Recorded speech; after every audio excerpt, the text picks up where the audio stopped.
Hello everyone, this is Lolly and I have something super exciting to share with you today that I am opening for the first time.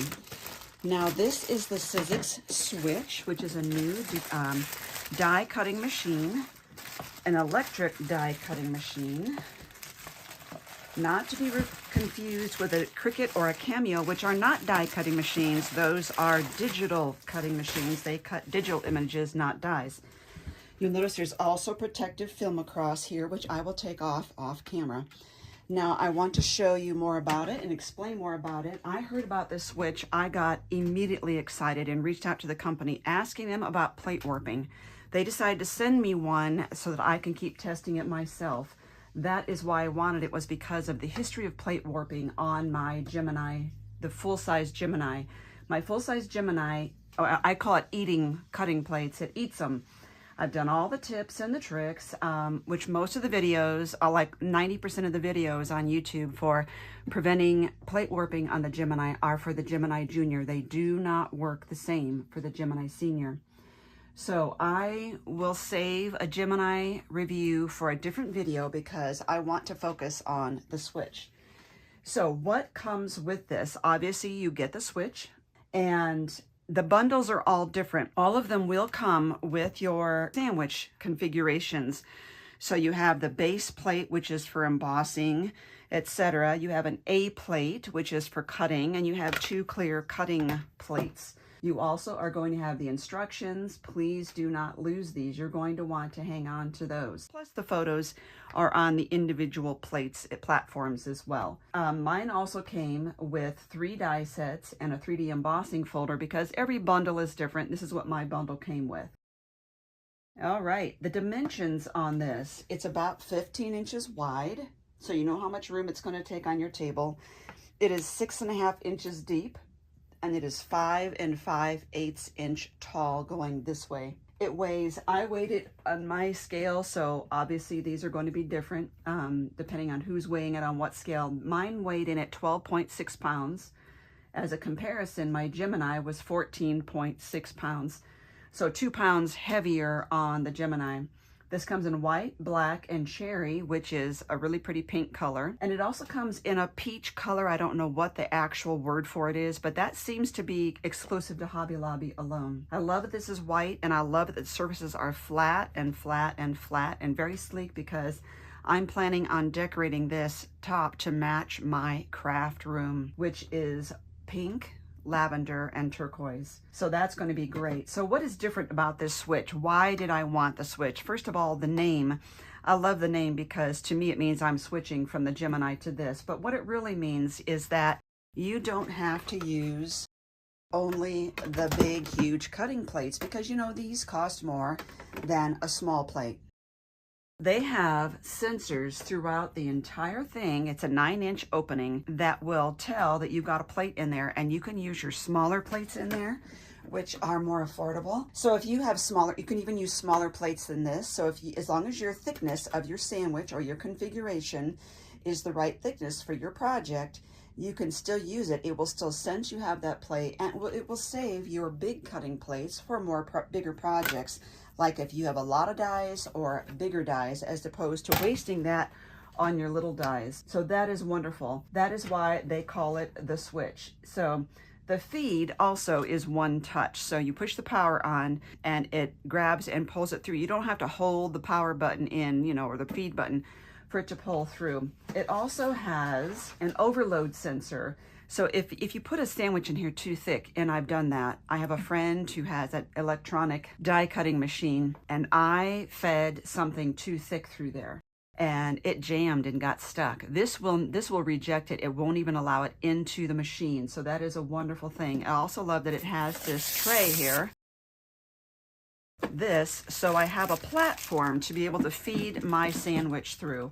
Whereas with the Gemini and some other machines, you don't have this, and so you're trying to hold the sandwich the whole way yourself. Also, you must purchase the switch that is made for your country. If you are overseas and you purchase the US one that is configured for US, and then you buy an electrical adapter, that voids your warranty. So you need to make sure that the model of this that you are purchasing is made for your country. Let's go ahead and show you the other sides of this as well, so you see what you're dealing with. So you saw the front. This is the side, and I think this is going to be another great area to decorate if you so desire. This is the back. There's where the power comes out, of course, and we have rubber feet on the bottom, 4 of them, nice and long. And now let's start creating. I'm going to use some of the dies and embossing folders they sent me, plus some big dies and other things to show you how to do the configurations. All right, so I have mine plugged in. You just push the power button and then it will light up. I hope you can see that on camera. Now we have this little tray that opens up, and this is our little feed tray. It also has a little storage area right here. So you could put your purple tape, your yellow tape, your tools, you know, all of that. Now let's do some embossing. So if you look at this main base plate right here, or platform, you see on this side here, it says if you have 3D textured impressions, what sandwich to make is this piece, then your embossing folder, and then 1 cutting plate on top of that, and that's it. I love that this is flat and I can lay my work on top of here, whereas some of these machines are all slanted or rounded and you can't do that. So I want to show you, this is the embossing folder that came with it, and I want to show you the difference between that and this embossing folder right here. Can you see the dimension there? This is the 3D embossing folders. They are very thick, and the top of it is much thicker than the bottom. So you can put your cardstock in here. Now I have 4 1/4 by 5 1/2. And if you really want a good image, you can also mist the paper lightly with water. And I have a distress sprayer right here, just lightly. All right. And then, so this goes on top, 1 cutting plate, and that's the sandwich. Now you don't have to push any buttons. Lay this here, and when you put it in, it has to go in completely perpendicular to the machine or parallel to the side. It should not go at an angle. So let me show you an example. You see the side here, it should match the side perfectly when it goes in. It should not go at an angle. Once you start, the sensors will pick up and pull it in. I'm not pushing it. There. I just wanted to hold on to it to make sure it went in without the embossing plate coming out. A little bit of cracking is okay. Now, I got that out.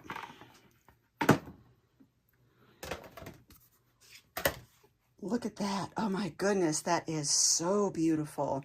And you can take your distress inks on a sponge and lightly do across the top, and it would give you such dimension. Isn't that beautiful? Easy, easy, easy peasy. Okay, let's go on this side and choose one. I have a little bit of dampness here. Impresslets. Let's look at that. I have a 3D impresslet here. Now, this is a 3D impress that would go here. So this would be on this side. I don't know that I have anything on this side, except that I do have regular embossing folders, which would be like this one from Doris. I'm trying to get this open. So I could put another piece of cardstock in here. And this is not really, it's not 3D, it's not as deep, so I'm not worried about spraying that. But you notice this says to put on this platform, to put 1 of these plates, then your prepared embossing folder, and then another cutting plate. Flat in there. I'm just making sure it doesn't push the, there you go. I want to make sure it doesn't pop my embossing folder out. And I'm not pulling on it. I'm just putting my hand out here to catch it on its way out. And there you have it. Oh, so cute. Oh my gosh. I love these. I think I'm going to be embossing a lot more. Okay, now let's look at something else. Let's look at some die cutting. If you look at this, which is the adapter platform, let's look at these dies here. Now, This one for intricate dies requires something extra right here. And that is described in this instruction right here. And this one right here, it shows it's the chrome precision plate. I do not own one, but I have one on order, so I won't be able to do really intricate dies. But this all here depends on how fine of a die you have. If your sandwich is too thick, you're going to find that it's going to spit out anyway. So let's look at that.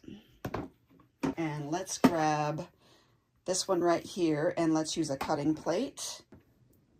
Now, interesting is this one shows the die, then the paper, and then that, which would mean that you're going to have to put your die face up. These are not labeled, so I am guessing, I'm not sure the difference between thinlets and framelets and how thin they are, so let's just give this a whirl. I'm going to assume these are just standard dies. What I like about these, I know you really can't tell on camera, but the cutting surface is on the interior of this. So when you're putting this on a design, for instance, you could tell exactly where it's going to cut because it's going to cut on the interior of this, not in the middle and not on the outside. So let's use this and let's do it the way they have it, the die and then the paper. If you had to have this precisely located, you could always go ahead and tape that in place. Let's put this here.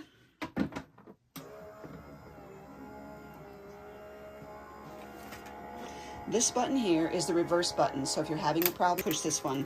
Cracking is normal, don't worry about that sound.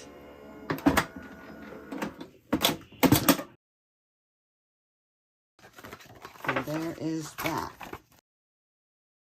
I really don't know. I can't tell the difference between a thinlet and a framelit and how, which one of these we should be using. So let's do this. Let's try this one as well, just to see. So now I want to see if this sandwich will work for the exact same die because I don't know how, it doesn't seem to matter whether the die goes up or down. I really don't know the difference between those two. But either way, really happy to work with this, and I think this is so cute. Okay, let's get that taped down. This is the same weight of paper as the heart paper, by the way. Now, I can't demonstrate those intricate dies because I don't have that precision plate, but let's go for this.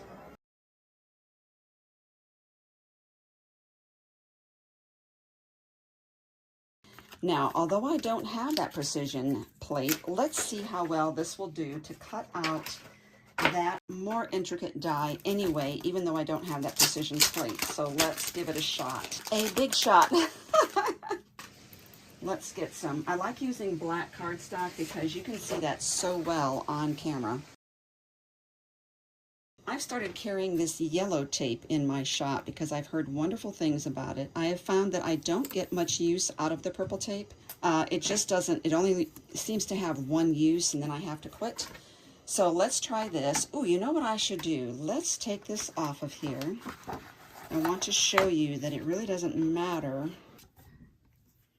Let's use our old plates here. And this way, show you that you can use your smaller plates, which don't cost as much. I'm going to put that up so it senses them right away.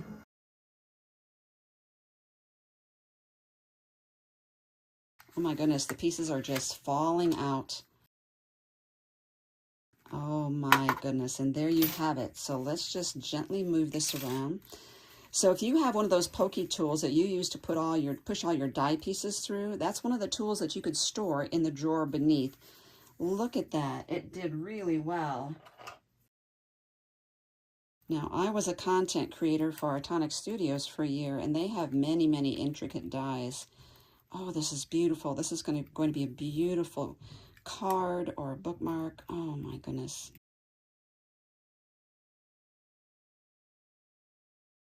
Oh, isn't that stunning? I'm going to put this on this so you could see how beautiful that is. Isn't that amazing? Oh, guys. Well, folks, I am already in love right out of the gate. I think there's so many improvements that they've done to the electronic die cutting machine, and I love that you can switch plates back and forth. Now, on a side note here, I notice that there is no instruction on this platform here about using the BIGS dies, which are also called steel rule dies. So I want to show you a sandwich for that.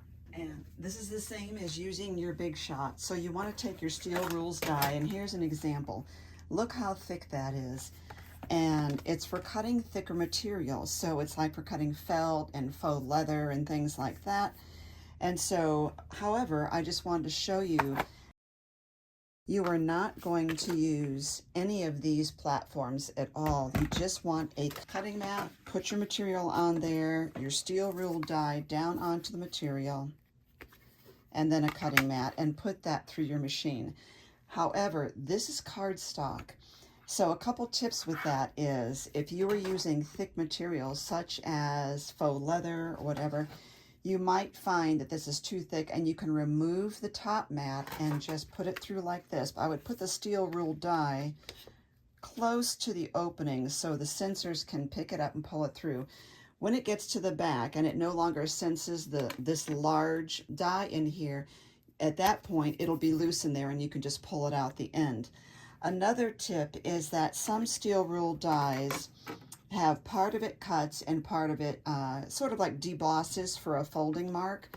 In that case, you again test it on your material first, test it on a scrap, and then adjust your plate accordingly, because if it is cutting your debossed areas for folding, you want to make sure you have less of a sandwich there. And if this is too thick, you want to try something thinner, like a couple sheets of cardstock. So they do work in here, and I have cut out the llama body on that using the steel rule die. I will also give you down below, I will give you a link to how to preserve your cutting plates for your regular Big Shot, because these have lasted me a long time. You can see this is all the warping they've done. They haven't done any worse than that, in spite of how much I've used them. So this is going to be great. I will also test out using a self-healing cutting mat for one of the plates on this and see how that works out. I adore this, and I am very thankful to receive this and to show it to you. I think you're going to love it as well. 2 thumbs up, my lolly seal of approval on this. I will give you links down below, and I will try to keep them current on where you can get these. But I will tell you, because it's new and it is super hot item right now, it's going to be a little hard for you to find it. But I will keep looking at those links and updating you as often as I can. Thank you for watching, and wow, wow, wow.